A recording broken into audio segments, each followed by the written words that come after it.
रसखान के बारे में पढ़ें। किसके बारे में? रसखान के बारे में। रसखान के बारे में।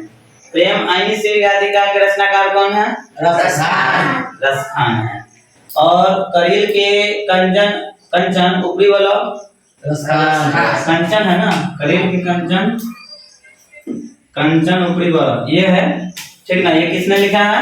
रसखान है। देखिए रसखान का कोई जो है जन्म जो तिथि जो है वो नहीं है, कोई पता नहीं है कि इनका जन्म कब हुआ है। लेकिन हाँ उनके एक ग्रंथ है प्रेम वाटिका, और प्रेम वाटिका से उनको यह पता किया जा रहा है कि उनका जन्म लगभग हो सकता है 1601 ईस्वी के आसपास हो गया होगा। यह बात याद रखिएगा कि रसखान साहब वह दिल्ली के पठान राजवंश के वंशज थे, ठीक है।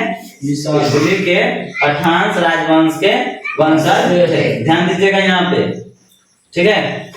उनके रचना काल कहा जाता है, जैसे कि वो जिस समय लिखना स्टार्ट किए थे उसके रचना काल को हम लोग जहांगीर के राजकाल में लिखा गया होगा। उनके रचना काल जो भी है वह जहांगीर के काल के होंगे। किसके काल के? हाँ, जहांगीर के राजकाल करने का मतलब कि राज्य गद्दी पर जो बैठे होंगे राजगीर, कहाँ जहांगीर, सॉरी राजगीर बोलना है, जहांगीर, ठीक ना। तो जहांगीर के शासन काल के ही समय में इन्होंने जो भी रचना की है इसे किए हुए हैं। रसखान साहब जो है वह रसखान जो है जब पठान वंश के तो हैं तो पठान वंश के हैं। मुगल साम्राज्य जो है मुगल साम्राज्य के आधिपत्य जब दिल्ली पर हो जाता है, कहाँ पे? दिल्ली पर। कहाँ पे? दिल्ली पर। किसका आधिपत्य हो जाता है? मुगलों का।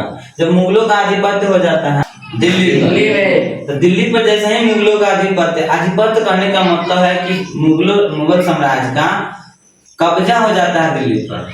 जब दिल्ली पर कब्जा हो जाता है तो पठान वंश का पराजय होगा तब ना इसका कब्जा होगा जी। तो पठान वंश पराजित हो जाता है, और जैसे ही पठान वंश पराजित हो जाता है तो रसखान को दिल्ली छोड़ना पड़ता है। क्यों? क्योंकि पठान वंश को पराजय हो गए हैं, तो पठान वंश के जितना भी आदमी है ना उसको मुगल आदमी जो है मुगल साम्राज्य के मुगल लोग जो है उसको खोज के पीटता था, मार देता था, काट देता था। तो इसके लिए उनको ब्रज मतलब कि उनको दिल्ली छोड़कर भागना पड़ा, और दिल्ली जब छोड़ के चले गए किस जगह पर? ब्रजभूमि पे चले गए, और ब्रजभूमि में जाकर वह कृष्ण भक्ति के लीलागान करने लगे, ठीक है। वह इतना याद रखिएगा, माना जाता है ये जो रसखान जो है ना जी वह वैष्णव धर्म को मानने वाले थे, जिसमें राधे कृष्ण जानते हैं ना जी, वह वैष्णव धर्म के मानने वाले थे।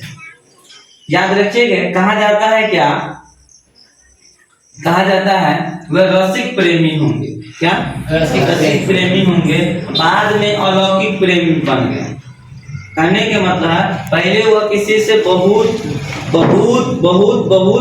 किसी से मोहब्बत प्यार करते होंगे, ठीक ना। लेकिन जब उनको लगा कि नहीं ये सब अब अच्छा बात नहीं है, तो उन्होंने कहाँ पे चले गए? अलौकिक मतलब कि ईश्वर की भक्ति से प्रेम करने लगे। तब जाके वह कृष्ण भक्ति धारा के कवि बन गए। देखिए यहाँ पे आपको बता दें, रसखान साहब जो है 252 कहा जाता है कि 252 वैष्णवन की वार्ता से यह पता चलता है कि इनको जब ये सभी की दीक्षा, पहले जो किसी से प्रेम करते होंगे तो वो सही नहीं है, तो उनको ना मानकर जितना आप किसी व्यक्ति से प्रेम करते हैं, अगर उतना ही अगर प्रेम अलौकिक मतलब कि ईश्वर से प्रेम करते हैं तो आपका जीवन सफल हो जाएगा। देखिए ये पठान वंश है, पठान वंश मुसलमान टाइप के आएगा ना जी। तो वो किसमें लीन हो गए? भक्ति, कृष्ण के भक्ति में। आप समझ सकते हैं कृष्ण के, तो वही बताते हैं गोस्वामी विठल नाथ जी ने उनको पुष्टि मार्ग की दीक्षा दी, यानी कि उनको एक दिशा बताया कि इससे आप भक्ति धारा में आप चले आइए। तो उन्होंने याद रखिएगा 252 वैष्णव की वार्ता से गोस्वामी विट्ठलनाथ है बताते हैं, उनके विट्ठलनाथ जो हैं पुष्टि मार्ग की दीक्षा दिए हुए हैं। ठीक, अब आता है यहाँ पे आइए रसखान। रसखान जो है कृष्ण के लीला गान करते हैं। लीला गान कभी भी करते हैं तो पदों में नहीं करते हैं, वह सेवैयों में करते हैं। किसमें करते हैं? सेवैयों में। पदों में किए हुए हैं? नहीं। किसमें किए हुए हैं? सेवैयों में। रसखान की रचना जो है ब्रज भाषा में भी माना जा सकता है। ठीक है, रसखान के जो कीर्ति है सेवैया में, ऐसे सेवैये लिखते हैं कि बड़े बड़े दिग्गज भी इनके सेवैयों के सामने फेल हो जाते हैं। और इनके सेवैयों इतना ऊंचा स्तर का है, इतने ऊंचे स्तर के कि आज तक उनके जैसा सेवैयों किसी का नहीं लिखा गया है। तो ये सेवैया भी लिखने में सिद्ध पुरुष है, महारत हासिल किए हुए हैं। रसखान की सेवैया में लिखा हुआ जितना भी रचना है उसमें उल्लास, मदाक्ता, उत्कटता जो है ये तीनों का संयोग मिला हुआ रहता है, जो दूसरे कवि का ऐसा नहीं मिलेगा। ठीक ना।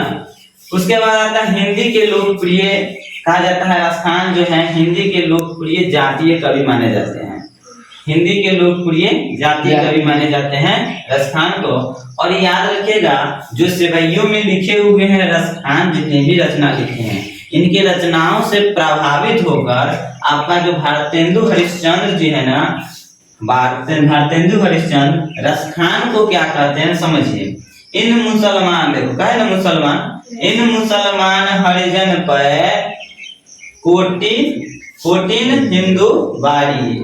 ठीक ना, मतलब कि रसखान के भक्ति से प्रेरित होकर, उनके सेवैयों से लिखे हुए रचनाओं से प्रेरित होकर उन्होंने भारतेंदु हरिश्चंद्र रसखान को क्या कहते हैं, इन मुसलमान हरिजन पे कोटि हिंदू बारी। समझा है ना। उसके बाद कहा जाता है रसखान जो लिखे हुए अभी जो हम लोग किताब में पढ़ रहे हैं 10th के जो बुक है उसमें रसखान के दोहा, सोठा और सेवैया तीनों मिला हुआ है, तीनों के मिलाकर लिखा गया हुआ है। रसखान के दोहा और सोठा को मिलाया जाए तो वह राधा कृष्ण के प्रेममय युगल के रूप को बताया गया है, उनके रचना के बारे में। उस दोहा और सोठा को मिलाकर लिखे हुए हैं 100। उसके बाद सेवैया में बताया गया है कि दो है, एक है करील के कंजन ऊपरी बरो जो है आपका चैप्टर में है, 2 पद है, 2 पैराग्राफ में है। एक है प्रेम आईने श्री राधिका, तो इसमें आपको दोहा और सोठा मिल जाएगा। और तीसरा जो करील के कंजन ऊपरी बरो उसमें आपको सेवैया मिलेगा। तो क्या हो जाएगा, कृष्ण और उनके ब्रज के अपना जीवन के बारे में बताए हुए हैं, उनके लिखे हुए। ठीक ना। तो इनका जन्म जो है लगभग कब माना जाता है, 1610। प्रेम आपको ये बताएगा प्रेम वाटिका कब लिखा गया है, 1610। प्रेम वाटिका एक ग्रंथ याद रखिएगा। ठीक है, ये आपको समझ में आ गया जी सर, कोई दिक्कत नहीं आता? नहीं ना है, चलिए।